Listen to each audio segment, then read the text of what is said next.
नमस्कार, मी चंद्रशेखर बाळकृष्ण सावंत. मला 2005 पासून हाय ब्लड प्रेशर त्रास होता. त्यापासून मी कार्डिओ आपल्या ॲलोपॅथी औषधं घेत होतो, पण त्याने काही एवढा फरक पडत नव्हता. माझं ब्लड प्रेशर नॉर्मल कधी यायचंच नाही. मग 2013मध्ये मी माधवबागमध्ये एकदा प्रयत्न केले क्लिनिकमध्ये जाऊन. पण त्यावेळेस पण माझं जे स्ट्रेस लेवल आणि जे कामाचं वर्क लेवल होतं, त्यामुळे ब्लड प्रेशर काही नॉर्मल येत नव्हतं. पण आता 2023मध्ये मला जेव्हा मे 2023मध्ये जेव्हा मला अँजायना अटॅक आला, माझ्या छातीत दुखलं, खूप जोराचं दुखलं. आणि जेव्हा कार्डिओलॉजिस्टनी अँजिओग्राफी केली तेव्हा 80% ब्लॉकेज सांगितलं. त्यावेळेस त्यांनी मला इन्सिस्ट केलं की एक स्टेन लावून घ्यायचं. पण मी माधवबागमध्ये ऑलरेडी ट्रीटमेंट घेतली होती आणि माधवबागवर मी खूप ऐकलं होतं. आणि मी बरेचसे पेशंट पण माझे मित्र वगैरे यांना पाठवलं होतं. त्यांचा रिझल्ट ऐकून मी मे एंडला म्हणजे जून महिन्याच्या फर्स्ट वीकला माधवबागमध्ये ॲडमिट झालो. पहिल्या 7 दिवसामध्येच मला खूप फरक जाणवला. माझं ब्लड प्रेशर नॉर्मल आलं आणि ज्यांचं ते माधवबागांचे रुटीन आखून दिलं होतं, रोजचा exercise, morning walk, diet plan, त्याच्यावरती ते मी 3 महिने कंटिन्युअसली व्यवस्थितपणे फॉलो केलं. आणि त्यामुळे माझ्या जो ब्लड प्रेशरचं जी रेंज होती ती एकदम नॉर्मलला झाली. आणि ज्या कारणास्तव माझी जी ॲलोपॅथी औषध चालू होती ब्लड प्रेशरसाठी, ती ऑलमोस्ट बंदच झाली होती पूर्णपणे. आणि आयुर्वेदिक फक्त औषधं चालू होती, जी सबस्टॅन्शियल आपण घेतो बॉडी हे करायला, ती औषधं फक्त आपली चालू होती माझी.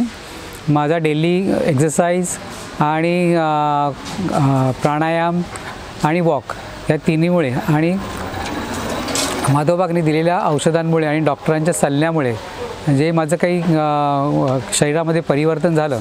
भले माझं थोडंसं वजन खूप प्रमाणात कमी झालं, एक 7-8 किलो वजन माझं कमी झालं. पण ते वजन कमी झाल्यामुळे मला काही थकवा येत नाही आहे किंवा मला कुठला ताणतणाव असा वाटत नाही माझ्या शरीरावरती. जे औषध घेत होते त्यामुळे मी नॉर्मल कंडिशनमध्ये माझे सगळे एक्झरसाइज पार पडतो आहे, माझे सगळे डेली रुटीन पार पाडतो आहे. आणि जे माझं ब्लड प्रेशरची रेंज आहे ती 120 ते 130 आणि लोअरमध्ये 80 ते 90, जी नॉर्मल रेंज ऑफ माझ्या एजसाठी आहे, त्यामध्येच माझा पूर्णपणे ब्लड प्रेशर कंटिन्युअसली येत आहे. आता माझं स्ट्रेस लेवल, मी आज इथे माधवबागमध्ये फॉलोअपच्या ट्रीटमेंटसाठी आलो आहे. आज स्ट्रेस टेस्ट झाली माझी, ब्लड प्रेशर BPची ब्लड शुगर झाली, ती पण नॉर्मल आहे. स्ट्रेस टेस्टमध्ये माझा पूर्णपणे मी नॉर्मलसीमध्ये 15 मिनटं वॉक केलेलं आहे. आणि त्याच्यानंतर जे माझं ब्लड प्रेशर जे आज स्ट्रेस टेस्टनंतर आलेलं आणि आत्ता जे आहे ते पूर्णपणे नॉर्मल कंडिशनमध्ये आहे, 120 आणि 80च्याच रेंजमध्ये आलेलं आहे. त्यामुळे जे मी पूर्वी स्ट्रेस आणि ब्लड प्रेशरचा अनुभवलेलं की 140, 90, 110, 100 हे असं माझं स्ट्रेस ब्लड प्रेशर वर खाली होत राहायचं रोजच्या रोज.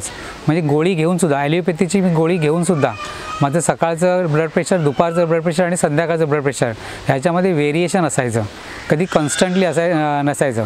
पण ते आता माधवबागमध्ये जवळजवळ मी 10 महिने ट्रीटमेंट घेतो आहे. आता जे माझं ब्लड प्रेशर आहे ते पूर्णपणे स्टेबल आहे.